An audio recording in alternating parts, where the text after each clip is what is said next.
content de vous retrouver en ce moment même. C'est un réel plaisir pour moi. On ne pouvait pas clôturer carrément ces mois de la foi sans pour autant nous retrouver. Et c'est tout le plaisir pour moi de vous les retrouver en ce moment ici. Et particulièrement aujourd'hui, je suis avec les pasteurs sur ces plateaux. On ne va pas clôturer carrément l'année seul, quoi. Et plutôt le mois seul. Et là, nous sommes avec les pasteurs Bourdon Yohan, à qui nous disons déjà bonjour, pasteur. Bonjour, mon frère. Pasteur, vous allez bien? Je vais très, très bien, très, très, très bien. Voilà, nous sommes très contents d'être là avec vous. Ça fait réellement plaisir de passer ces moments-là. Nous avons connu un mois qui nous a fait énormément, alors énormément, je viens, un mois qui nous a grandement bénis, un mois qui nous a grandement bénis, un mois qui nous a accompagnés avec tellement de surprises et avec des enseignements de qualité. Alors, pasteur Bodowan, quel est un peu votre point de vue, votre vision, un peu votre impression de ces mois de la foi que nous avons connus avec les enseignements et toute l'implication de la révérende Dr J.R. de Borawan? Frère, grâce, commencer par glorifier l'Éternel, notre Dieu, d'avoir inspiré à son instrument la servante J.R. de Borawan, notre conductrice et pasteur principal pour ces différents thèmes de mois de l'année. Et déjà, pour notre mois, le mois de la foi, où nous avons été richement enseignés par les différents enseignements de la servante de J.R. de Borawan, qui nous ont édifiés, et on a eu une nouvelle compréhension, une très bonne compréhension de ce qu'est la foi en Christ. Voilà, une très bonne compréhension de ce qu'est la foi en Christ. Et on a été enseigné car on a insisté, martelé plutôt, sur le fait que la foi vient de ce qu'on entend. Et par la grâce de Dieu, nous avons eu des prédications, les enseignements de qualité tout au long de ces mois.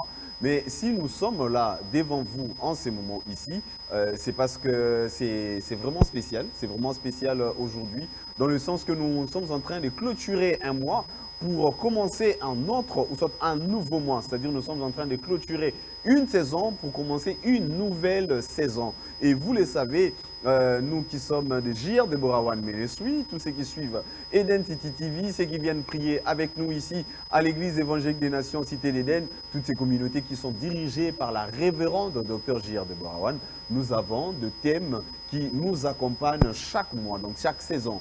Alors, pasteur, quel est le thème déjà d'abord du mois prochain, avant que nous puissions parler de notre programme des traversées de ce soir même? Mon frère, permettez que je sois bilingue. J'aime que je sois bilingue. Alors, baptisme malinga, Ouais, ouais. lobaki awa outi koloba ete na sanza na biso oyo ya mitano, sanza na biso oyo mama na likambo eza bondima. Okay. Tolesamaki malamu, tozwaki malakisi ya kitoko mpe ya motu ya mingi na oyo etali kondima na biso, ndima kolo Yesu Kristo. Tozwaki, tososolaki. Voilà, donc carrément un mois qui a été riche en enseignements. Et nous avons connu, comme vous avez vu la photo qui est affichée, les versets phares de notre mois, c'était Hébreux 11. Hébreux 11, les premiers versets, qui nous dit « Or la foi est une ferme assurance de choses qu'on espère et une démonstration de celles qu'on ne voit pas ». Et pasteur, vous nous avez accompagnés avec tous les enseignements venant de la révérende Dr J.R. de Borawan. Si vous pouvez, en peu de mots, nous rappeler juste quelques grandes lignes de ces mois de la foi.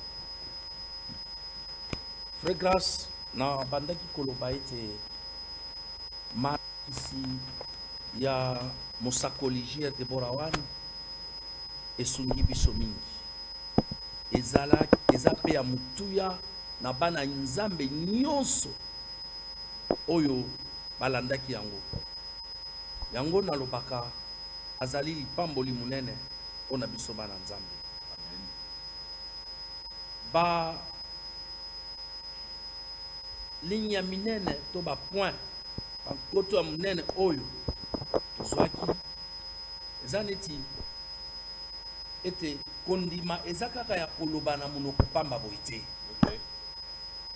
Koloba kaka te naza na kondima na te kondima esengeli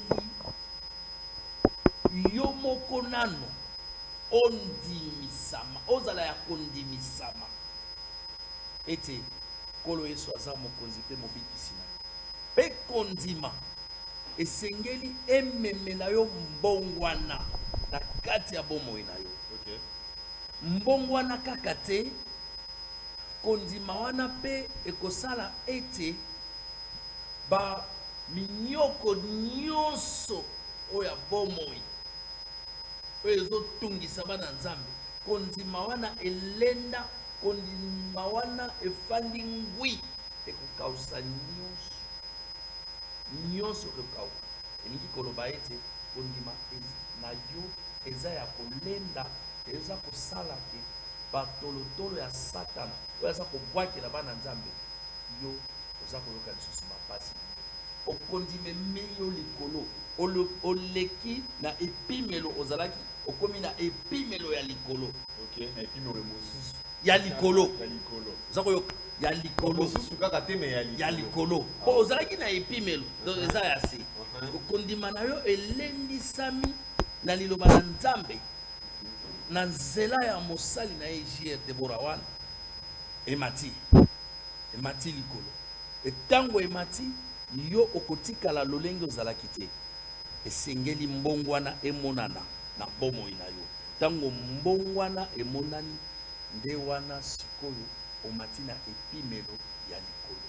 omonaki mpe na mwa suka ya sanza donc lokola babani poso oyo elekaki donc semaine eutaki koleka mosakoli akomaki na bareseau na ye bakonte na ye nyonso place oyo akomunikaka directement na bana na nzambe alobaki ete que faut kosala mwa étude komeka un peu koévaluer kotala un peu okomi esika nini na kondima na yo parce que eza mpe malamu mingi moto na moto omeka un peu kopese koyeba ete ngai nazondimela na niveau nini ya motuya mingi yango wana mosakoli alobaki boye na nyonso oyo okutami na yango na bomoi na yo esengeli omitala yo moko ozonga kati na yo omona na epimelo nini oyo kondima na yo ezaleli. Okay. Sikoyo na nyonso wana ya mutuya ezalaki koyebisa biso ete kondima eutaka na nzambe. Nzambe nde aza kopesa kondima. Okay. Pe liloba na ye nde eza kolendisa yango eza kokolisa yango kondima wana.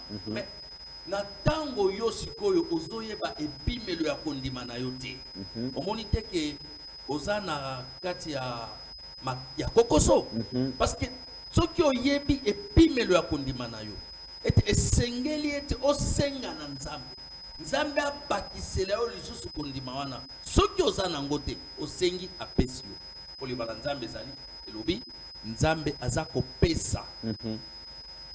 kopesa boyi aza kosenga eloko te osengi apesi yo mpe soki apesi yo na lolenge ya bato te ya kolobela yo na te osengi ye apesi yo. Voilà. Apesi yo kondima yo moto omoni deja ki oza na kondima tala sikoyo epimelo na yo ezali wapi wana sikoyo koyebaka esika kosenga nzambe lisusu nasepelaki na mosali na nzambe azongi biso alobi tala ba-apotre ya nkolo babandaki kosala bikamwa babandaki kobikisa bato me kasi bakobaki na kosenga ete nkolo kolisa kondima na biso bakisela biso lisusu wana ezalaki kotinda biso ete kosenga na bepa ya nzambe ete kondima na biso ekola eza na suka te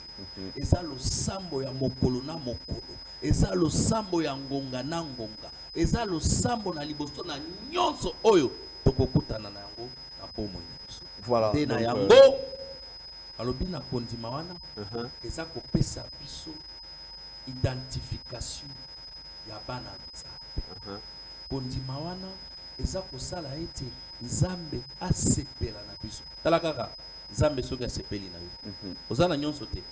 Ntango oza na nyonso oza molongi mpo liloba na nzambe elobi kondima wana nde eza kosala ete tozala balongi likolo ya monguna. Ok. Voilà, alors na bandi ete yo moto ozolanda biso, yo moto oyo ozwaki libaku ya malamu ya kolanda mateya ya doctologie de Bourawan, si je dois le dire comme ça. Voilà. Voilà, yo moto oyo olandi malakisi banda ebandeli ya mwa kino na suka. Mais na moto pe azangaki malakisi wana kubanga na yo pete. Yo kokota na nzela ya réseaux sociaux, donc na ba compte na biso ko taper na compte YouTube beti Eden City TV ozala na opportunité ya kolanda mate ya nyonso banda ya mwa ndenge bandaki kino na ndenge tosukisi, donc kolanda nyonso wana mate ya eza na disposition na biso nyonso. Mais awa tozui kondima ya kotelema kondimu eza ngwi lokola mosakoli mo kana bagino te la foi qui est affermi armé, une fois blindé. Voilà, et cette fois blindé qui nous permet de pouvoir atteindre la victoire na banzete to bon sanité que année otozali nango eza année ya balongi to pe année ya kolonga donc mbula ya kolonga na nyonso tozo sala et na nzela ya kondimo yo zui tutolo ya mwa yo na ndimi ete yo za molongi. Alors tozokende na kosukisa to pe ya kosilisa mwa ya kondima to pe ezosila déjà lelo mwana ya kondima na sepera na mosako ninga lobaka mwa to pe sanza ya kondima esili me kondima esili te. Donc mateya oyo tozwi bamalakisi oyo tozwi eza to continuer kotia yango na misala nde tokomona loboko na nzambe. Mais toza na programme moko spécial lelo eza mokolo ya suka ya sanza na biso ya kondima. Mais alors que moi ya kondima to pe sanza kondima ezosila ezofongola porte na sanza mosusu. Ezofongola porte na sanza mosusu et mosakoli atikaka biso bongo te. Habité tokolongwa na mwa moko tokota na mwa mosusu mbala moko boye te. C'est-à-dire eza na eloko moko ifo esalama na katikati wana yango na nde pasteur ayo obetela biso lisolo pasteur beta nano lisolo nini yango eza préparé lelo oya tokokatisa po tokatisa mwa ya kondima po tokota na mwa mosusu ezoya. Donc non pas seulement que oyebisa biso mwa yango ezoya soki mama na likambo nango eza nini, mais otomeka mpe nanu koyeba eloko nini eza préparé na katikati wana na butu ya lelo. Na yebisi yo esembo nazali nango lelo na yebite po ete tango naza kozongisa miso na calendrier na biso ya molimo outa ekoloba awa ete na mbula tozala mama na likambo voilà na sanza nyonso tozala mama na likambo ezali ngai eloko oyo ezopesa ngai sai na motema eza kotala ndenge nini ba mama ya makambo oyo tobengi bateme eza kolandisama eza kolakisa ete oyo solo euti na makanisi ya bomoto te. Ça vient de l'inspiration divine. La chronologie de différents thèmes de moi. Ah mais non, je glorifie l'Éternel d'avoir puissamment utilisé sa servante, son instrument JR de Borawan. Sans aoyo eza kosila. Voilà. Nangonga muke itikali. Voilà. Ya kondimisama. Tozo ya kondima tozo kota na sanza ya kolendisama. OK. Nous allons entrer dans notre mois de la persévérance. Kondima.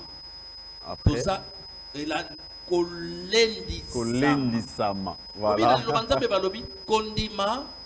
Sima kondima kolendisama. Sima kolendisama elonga. Voilà, voilà, voilà. Gloire à Dieu, gloire à Dieu. Ça c'est important. Tozo katisa na butu ya lelo na minuit. Minuit na biso bana ya mère Aigle One, J de Bora One. Voilà. Toko benga minuit po bato bayoka kasi toza tongo. Voilà.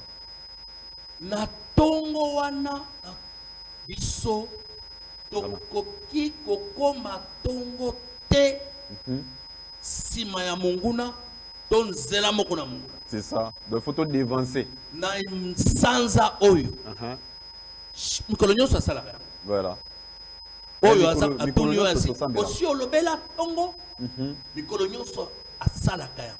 Tobosani kutu ba série ba prière pour le matin. JR Deborah, même tu nazokanisa nkolo azotuna ye, même tu. Oui Seigneur, paie mes brebis. Voilà. Laissa bampate na ngai. Voilà. Asalemaka yango mikolo. Pona sanza ya lelo aza kosala yango siko pona kokatisa na butu ya kokatisa lelo kolongwa na sanza ya kondima tokota na sanza ya kolendisama. Okay. Za kosala losambo sima losambo ezali na ba bénédiction sima bénédiction prophétique ezala ba déclaration prophétique. Okay. Oyo ekokotisa biso na sanza oyo kolendisa. Bona nini? C'est pour t'évancer. Bona koleka liboso ya munguna na sanza na biso oyo. Donc carrément comme sanza mosusu ezo ningaye banda eza important pour na mosakoli na moni déjà vision ngo umeli ya likambwana eza ke sanza nyonso toko kokatisa kaka bongo te tolali lokola bato nyonso tokamuki lobimba la moko na sanza mosusu te tokatisa ngulungulu te nazo se rappeler na wapi wana na cité de na bana nyonso bana nzambe nyonso balandaka JR Deborah wana tokokatisa ngulungulu te pe tokokende na mbutu te. Voilà. Donc mosakoli ayebi nini oyo kokoma na santu ezoya yango alobi na te bana na ngai tumi bandela déjà libondeli lelo tokobosana te ata mpona kobanda sanza kobanza mobu oyo to mpe mbula oyo toza na yango tokomona kino te tozwaki mwa mobimba sanza mobimba ya mabondeli tenango ya mabondeli tozoluka nzambe na kokila et puis na mabondeli ya kafu tozali kutu na 21 jours ya mabondeli na esika oyo parce que mosakoli ayebi kino te il faut déjà na butu komibongisaka déjà mokolo ekoya ekolanda ndenge moko mpe na basanza donc faut tosambela lelo mpona makambo tolingi tomona kolekela monguna liboso tolekele na mayele na nyonso kolekela ye liboso voilà akozala na nzela te donc on dévance l'ennemi déjà ouais. pour lui barrer la route okay. Pour empêcher toutes ces manœuvres sur les enfants de Dieu. Voilà. Oyebi mabongisi ya munguna pona bana na nzambe. Voilà. Donc kolekela ye liboso pona kotelemisa ba mayele na nyonso ya mabe misala na nyonso ya mabe et puis obengana pe opoma opanza ba mabongisi na ye nyonso. Voilà. Pasteur bandeko bazolanda biso bazomituna bon eza malamu bolobi ke note il faut tosambela pona ko repousser to pe ko dévancer ba misala to pe ba mabongisi ya monguna parce que Bible zo ba kenote monguna ya kaka pona ko panza ko bebisa pe ko boma donc carrément monguna zo bongisa bebisa aboma afin que sans Dieu zo ezala malamu te mais maman lobi ete photo bondela pona ko dévancer to pe ko déjouer makambo monguna zo bongisa mais ce que bandeko bazolanda biso bazomituna motuna ekosalama lolenge nini et puis ekosalama na ngonga nini bakosala ndenge nini mpo bango mpe basambela elongo na mosakoli motuna malamu pe obandaki na likambo ya kitoko makasi ete monguna ayaka mpona kobebisa me kasi ayaka ntango nini ntango oza ya kolala monguna koya ntango oza kotala te yozomona te akoya ntango oza kolala nde na yango nasepelaka mingi na mokambi na biso tokotolo mosakoli JR Deborah wana biso ntango nyonso akoya akokuta po yakanisaka butu eza ya ye ntango akoya akokuta biso miso nga tosi tokatisi tokangi nzela esika aleka eza te mpo makila na yesu esi ekangi nyonso nde yango na minui na ndenge ya koloya mpo na ngonga na minui ya mikolo nyonso nano losambo eza mpo na kolekela monguna liboso mpo na moko sikoyo na sanza oyo tozokota sanza ya kolendisama na minui ya lelo na minui mpo otunaki ngonga liboso ya bitando na biso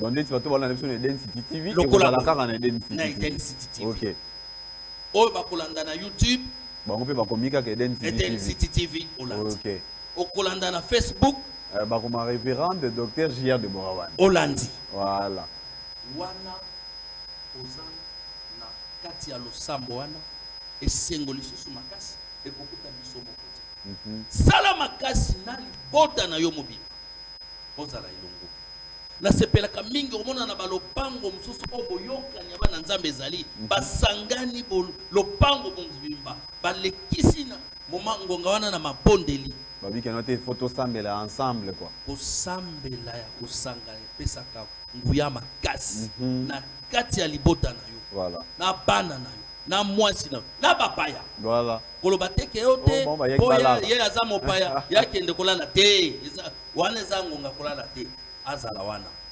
bolanda na etando na bino Eden City TV na ngonga ya minuit tobengi yango losambo na biso ya kokatisa voilà okoyoka mate ya kokatisa losambo ya kokatisa mosali na nzambe akopambola bana na nzambe mosali na nzambe akotatola parce que mabondeli wana mpe eza ya kafuka papa tozokata bachaîne babiloko ezokanga bato ekangaki donc na moyo tozokota elanda biso te na ngambo kuna ya mungu na mbutumbutu ezali eza déjà tozokatisa sikoyo tozokota na sanza na biso ya kolendisama voilà na makasi nyonso na kondima lisusu na kolendisama lisusu elongo eza ya biso mpo ye moko aza koyebisa biso ete na kati ya nkolo toza koluka elonga te mpo toza kotambola kati na elonga voilà c'est ça même donc na kati ya nkolo tozotambola na kati elonga donc on ne cherche pas la victoire en Christ, nous marchons dans la victoire en Jésus-Christ.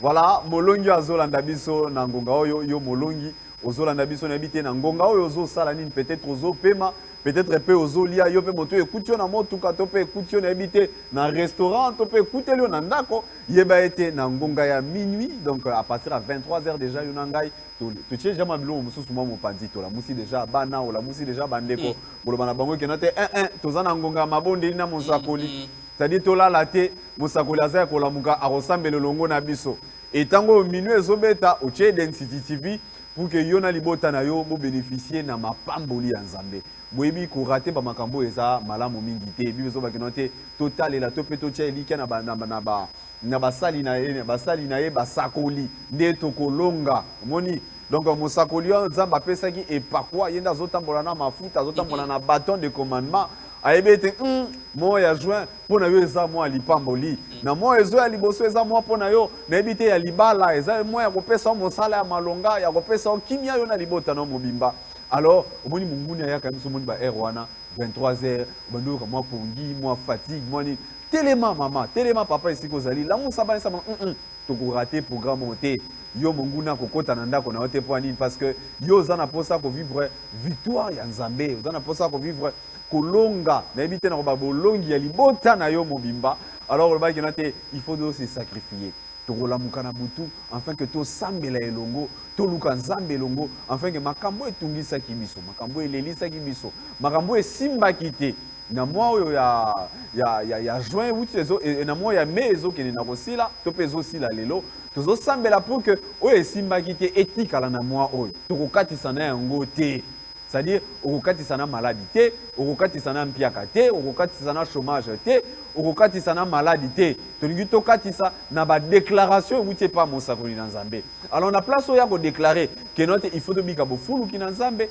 yo na ngai il faut tozala ya kolamuka mpona koposede yango ndenge balobaka omoni ya mosakoli azolobaki note yo okokatisa te na maladie ere ozoloba amen elongo na kondima oyo ozwaki na mwa oyo nyonso c'est-à-dire ozoloba ngo te lokola moto azobanga mosoloba lokola moto alingi abika biloko wana na bomoi na ye siko soko za kolala koyamba yango ndenge yango wana nde problème parce que na yambi okozala se apongi oloba na yambi na kombo na yesu donc omonaka satana azoyiba biso mapamboli moto ya lisusu oyo ya malakisi ya lopiko voilà les enseignements de guérison de mpe ya kokangwama mpo biso kokangolama wana mpe malakisi ya lopiko mpe kokangolama tozala nango te tozolanda molakisi na biso mosakoli na nzambe dokotologie tebora wana azolakisaka biso bamitindo nini mungu nasalelaka bamayele na ye lolenge ayelaka na babomoi na biso wana tokomi na ye mayele mayele wana nde yango lelo oyo ndenge tosalaka mikolo nyonso na ngonga ya minuit toza liboso ya bitando na biso na bana na biso na mabota na biso na bapaya baza na bandako na biso toza wana miso ngwi toza koze oh ekomata sikoyo ekomata sikoyo elongo na mosako JR Tebora wana voilà donc tokota na elonga okay na sanza na biso ya kolendisama sanza na biso ya kolendisama tolingi te tokende kibudi nde balobaka na lingala tokende mbango na désordre mpo eya kosimba te pamba toyebi te mosakoli alobaki na biso ke sanza oyo tozali ezali plutôt mbula oyo tozali ezali mbula ya kolonga to mpe mbula ya balongi alors mpona kolonga na lolenge esengeli mosakoli alobaki te tokokende kaka te tokende na manière moko ya kopanzana bongo alobi te mpo bana na nzambe bakende na lolenge esengeli mpo bakola na lolenge esengeli il faut que chaque mois to mpe mbula nyonso ezala na mwa mama na likambo oyo kosala ete toyeba koevalue to mpe toyeba kotala koyeba ndenge nini tozolonga na lolenge oyo tozokende yango wana omoni keno te chaque mois ou soit carrément mbula plutôt sanza mois sanza voilà sanza nyonso eza na mama na likambo na yango et sanza oyo tozali mama na likambo nango ezalaki kondima et sanza oyo tozokota mama na likambo nango ezali kolendisama alors po tolongwa na kondima tokota na kolendisama tokokota yango kaka na maloba ya pamba te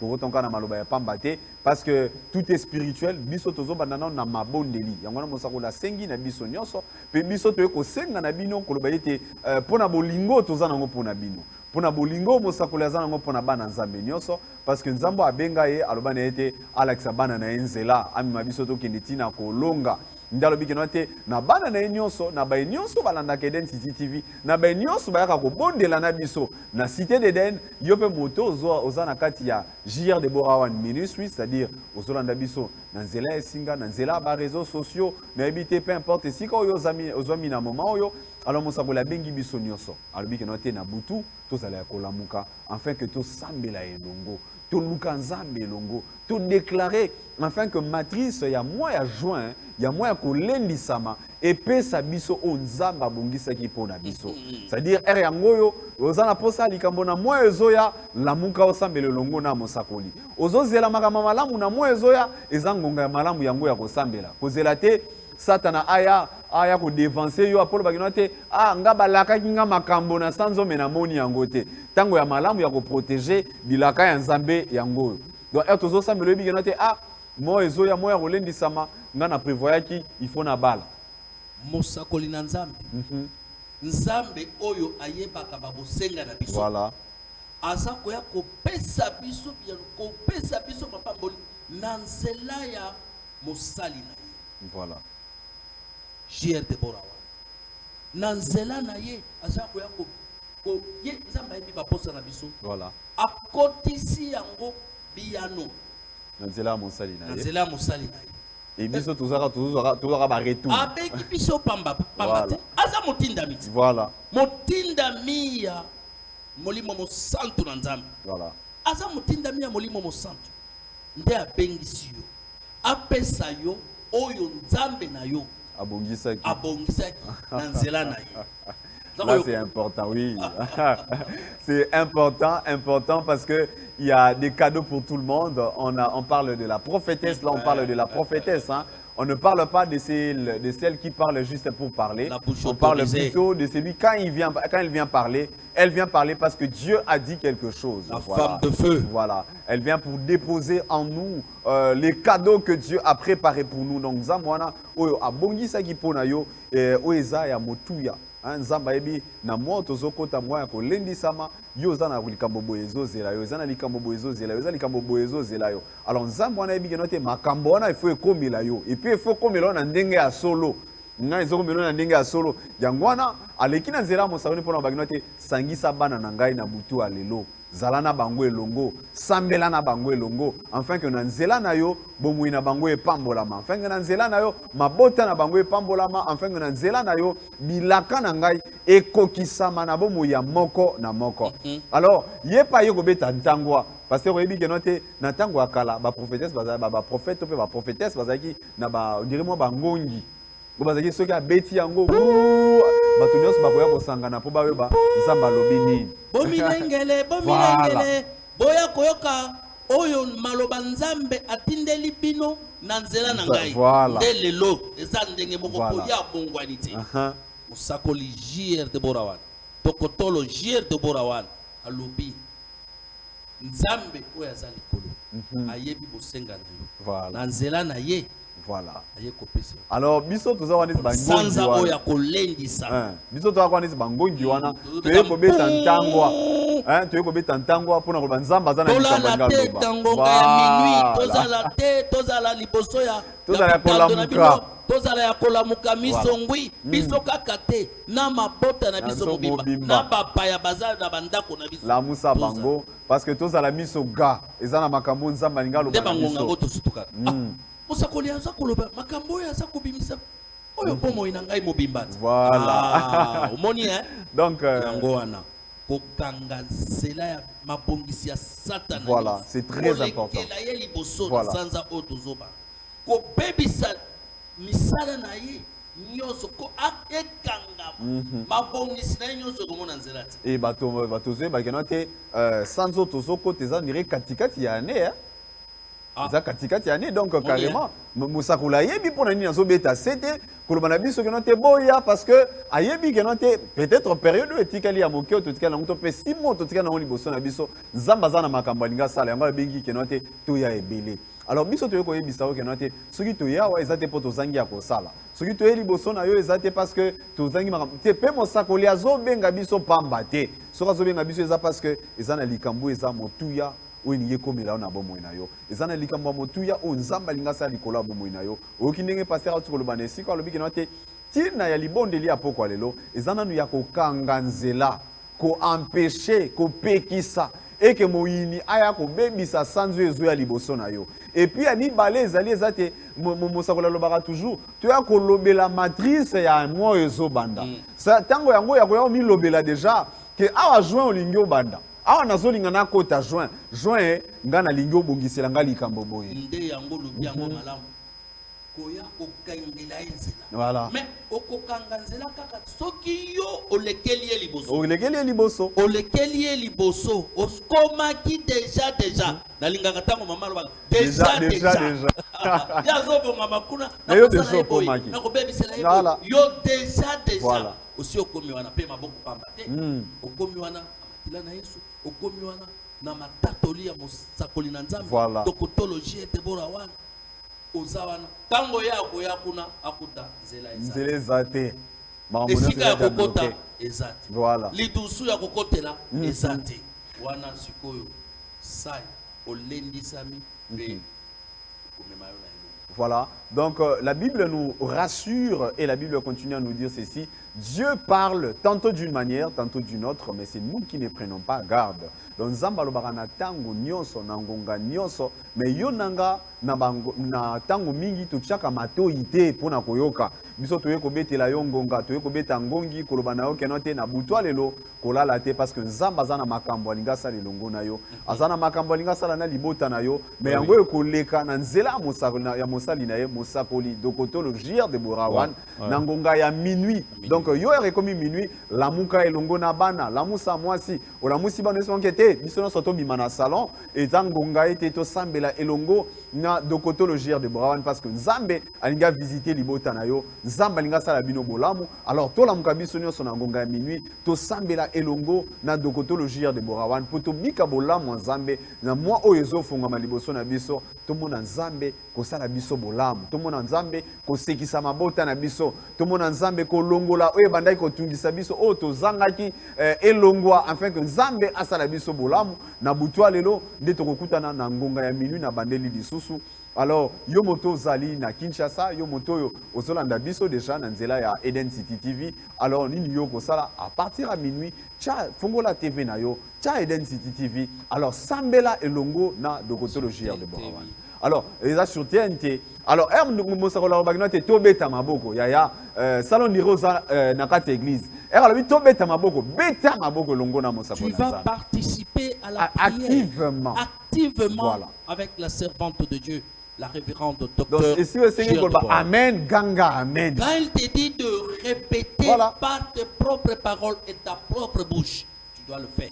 Voilà. S'il s'agit d'acclamer pour le Seigneur, tu dois acclamer et offrir une belle offrande d'acclamation. Donc, ça dit au crédit. Là où il faut dire Amen. Il faut dire Amen. Amen. Voilà. Donc, c'est ça, en fait, les recommandations. Quand tu es en train de suivre ces programmes, ça là, le Colandé, tu as liboso ya mosako limbala moko. Kolobate ke ngana olandela na TV 11. Au GTV liboso na yo, balbi beta maboko obeti maboko. R5 koloba amen, amen. R5 ko sambela, sambela sérieusement. Yo zate ke banira bazo sambela yo zo kaka. Imaginez-vous lors des déclarations prophétiques. Voilà.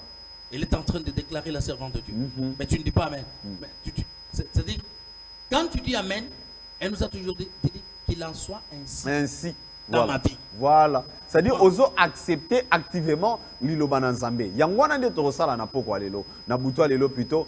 Mosangole azo déclarer yo zoloba amen. Na kondimana yo nyonso. Avec foi. Na kondimana yo nyonso zo ganga amen. Amen lokola moto yo. Okomona likamwana kokokisama mu ekotelema. C'est-à-dire, bazo bakino te nzamba pambola yo pena libota na yo. Ozoloba amen na assurance. Lokola moto azo vivre yango. Voilà.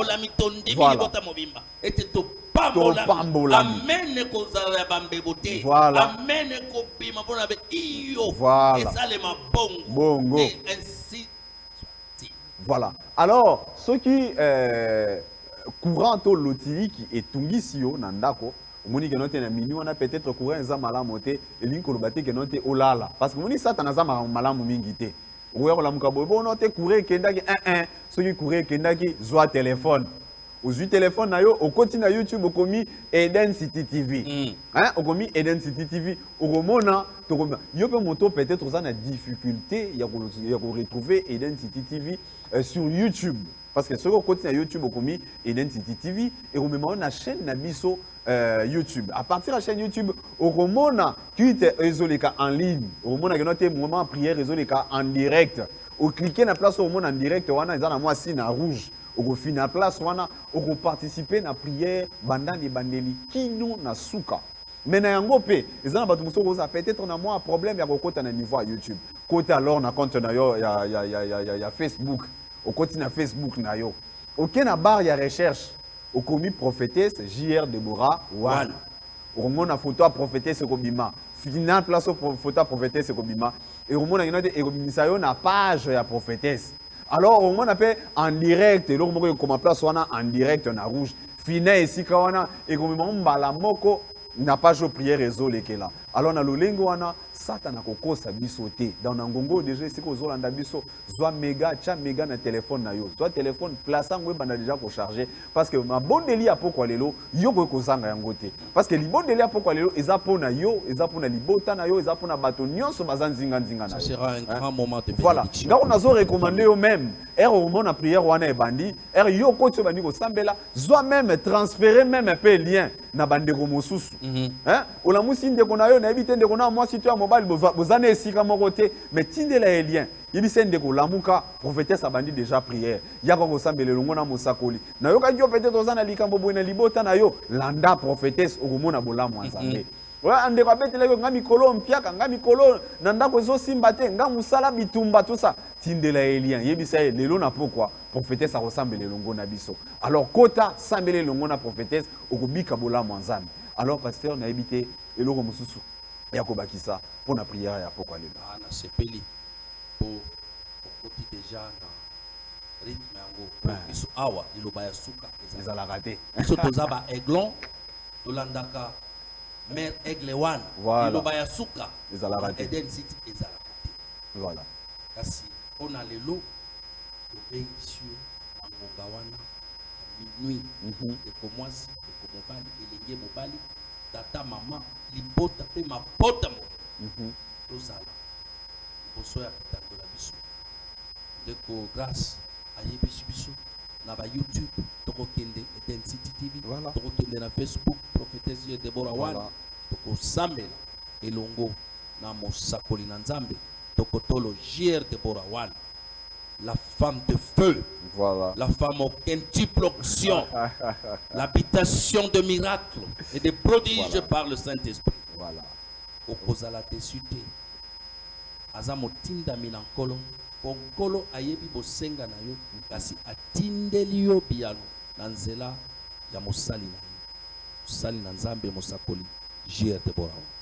Voilà, alors nazo juste à encourager avant que tu aussi dis ça pour le banao moment où il y a prière pour zanga yangote. Les ana batu ebele ba ya ko tatola na esika oyo balanda na TV ba sambela na prophétesse nanzela etando eke na bango et ba bika bolamu nzambe et miracle côté la bango kino na ndako et lelo baza pe malamu na ba famille na bango baza na ba santé ya malamu pour nzamba sala bango bolamu. Donc kolobate ke za TV yo zala après ya ko bika bolamu nzambe ya ko bika mo nzambe et na sanzo tozaki ba te ya kibiso na ka o etali konima na yo banda déjà komi lobela kino te ngai na pokwa lelo nazo zwa lipamboli na minuit. Donc c'est-à-dire zala même pressé ya ko bika bolamu nzambe na minuit. Donc zala même excité à l'idée que minuit ekoka mbango po yo sambela elongo na mosakoli. Donc tozoye bisayo lelo tozoye bisayo ke yaka ko sambela elongo na nzambe nzambe wana akosala obolamu ebele nzambe wana akovisiter libota na yo et oromone te likambo ezaki peut-être ya soni nzambe akolongola soni wana likambo mana komona peut-être kosimba te nzambe akosala ete ekende liboso pe yo na libota na yo bobika bolamu nzambe. Donc tosukisi na koyebisa yo ete na minuit kobosana te à partir ya minuit Torosambela Elongo na Mosako Nzambe, la révérende docteur JR Deborah, cette femme qui, au travers d'elle, Dieu produit des miracles dans la vie de plusieurs personnes. Au travers d'elle, Dieu délivre de vie. Au travers d'elle, la vie de plusieurs personnes sont transformées parce que nous ici, nous sommes dans la cité des vérités et des restaurations. Dieu peut restaurer ta vie, Dieu peut restaurer ta famille et Dieu va vous faire énormément du bien. Alors, ne manquez pas à ces programmes, ne manquez pas à ces rendez-vous. Il y a un Dieu au ciel, il y a un Dieu qui nous visite, il y a un Dieu qui est là, un Dieu qui produit des transformations. Alors, pasteur, le mois de la persévérance, ça coïncide directement avec notre culte aussi notre programme de demain carrément jeudi. Parce que toujours, on a déjà prière, minuit, ils ont déjà lobby.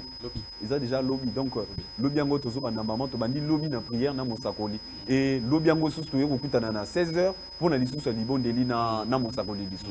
Donc, tous on a des programmes, il y a prière, il y a makasi lobby. Mais habitez ceux qui ont moi, l'Iloba, Yakoba, qui sont à l'Ikolo pour Nango. Et pour Kende Bongo, et na mokolo yenga lisusu, dimanche, pour kutani lisusu, na Mosakoli Nanzama. Na sanza na biso oyo. Voilà. Donc, programme est à Bongo. Pour commission Nzambe, pour na bolingo na ye, Anzela ya Musali na ye, Okotolo JR Deborah, na mabongisi nyonso epesemi, pour na bolamu ya biso, bolamu ya mabota na biso. Voilà. Pour commission Nzambe, kombo na Yesu. Voilà, nous remercions Dieu pour sa grâce, sa miséricorde et sa bonté dans notre vie. Et c'était bel et bien grâce Makani, voilà, en direct de Density TV, cette télé que la révérende docteur JR Deborah, par la grâce de Dieu, a mis à notre disposition pour votre affermissement spirituel, pour votre croissance spirituelle. La télé 100% chrétienne. Ça, la télé, c'est une télé 100% chrétienne et c'est une télé qui est mise en place pour votre évangélisation. évangélisation. Ouais. Alors, nous pensons que vous avez entendu ces programmes et que beaucoup zangate. Alors, Panza Sango, Betali Solo na bandeko mosusu, yebisa bango bazangate na minuit, tokosambela biso no selongo na révérend docteur JR Deborah. Nalobi bien, lelo na minuit. Lelo na minuit, donc ça, lelo na bangonga moke. Donc na minuit, biso no soto kozala kola muka, poto sambele longo na révérend docteur JR Deborah. Pour na Italie traversé, c'est-à-dire tout le monde moi, il y a 100 ans d'habits sur la foi, bokatisi ya, tozo katisa elongo na mosakoli toko sambela na mosakoli et toko bika bolamu nzambe na bombo na biso. Alors tikete nzambe apambola yo, molimo mosantu a continuer pour rappeler le programme oyo kino toko koma na mini yo zanga te programme oyo et tikete nzambe ya mosakoli JR Deborah apambola yo pe apambola libota na mobimba tokutani na minuit kobosana te. D'ici là, portez-vous bien. Ciao.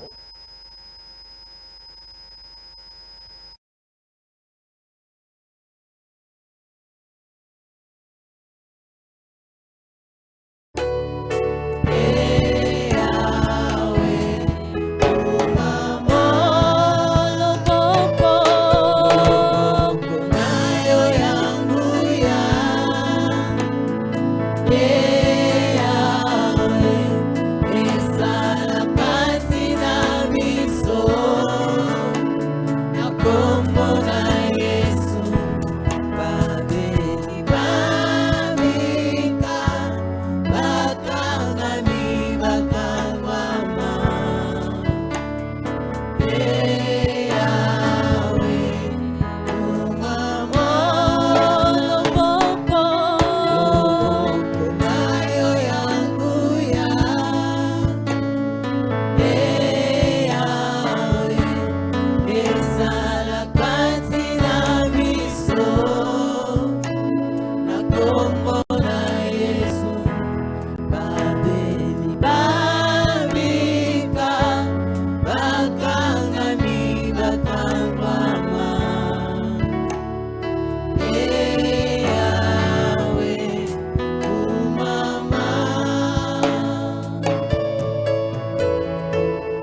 maboko